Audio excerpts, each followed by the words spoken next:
Ce n'est pas un historien, ce n'est pas un média, mais c'est un streamer américain qui a fait pleurer des Afro-Américains en leur montrant tout simplement l'Afrique, la vraie. Pourquoi les Américains connaissent si mal l'Afrique? Mais surtout, pourquoi a-t-il fallu qu'un streamer afro-américain montre l'Afrique en live pour que des Afro-Américains pleurent et découvrent enfin le continent d'où ils viennent? Je t'explique tout. Le déclencheur, iShowSpeed, un des streamers les plus puissants au monde. Plus de 120 millions d'abonnés cumulés, des lives suivis par 150 000 à 180 000 personnes en direct et une influence massive sur la jeunesse américaine. iShowSpeed a décidé de lancer le Speed Does Africa, une tournée africaine de 28 jours où il va visiter près de 20 pays. Il filme les villes, la culture, la chaleur africaine, l'accueil, le quotidien, les bâtiments et le tout sans filtre, sans montage misérabiliste et sans récit humanitaire. Et c'est ce geste qui provoque un choc culturel massif aux États-Unis. Alors pour moi, l'une des vidéos réactions qui résume tout ça, c'est celle d'un Afro-Américain qui est en pleurs et qui commence la vidéo en disant « Africa is a country ». En gros, l'Afrique c'est un pays et rien que cette phrase, elle dit tout.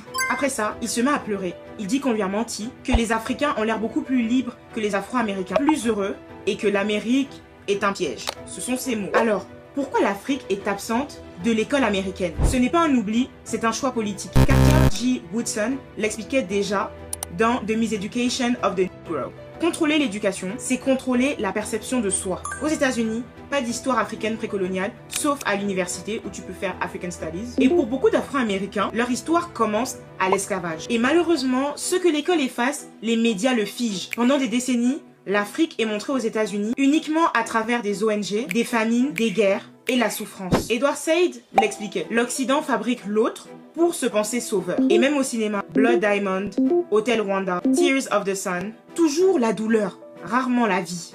Et à ça, Internet n'a pas cassé ce narratif. Il l'a amplifié. La misère choque, elle clique, elle circule. La normalité africaine, elle dérange, elle est ignorée. L'algorithme ne crée pas ce cliché. Il recycle ce qu'on lui a appris. Mais pourquoi ces larmes sont si fortes? Ces larmes, elles ne sont pas excessives, à mon sens. Elles sont historiques.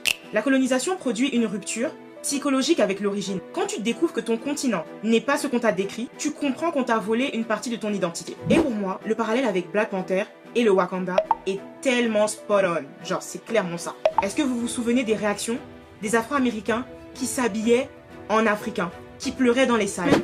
Et certains même qui ont commencé à faire des recherches identitaires par rapport à leurs origines, le boom des tests ADN, alors que le Wakanda n'est pas réel, c'est de la fiction. Parce que pour la première fois, on a montré une Afrique puissante, belle, souveraine.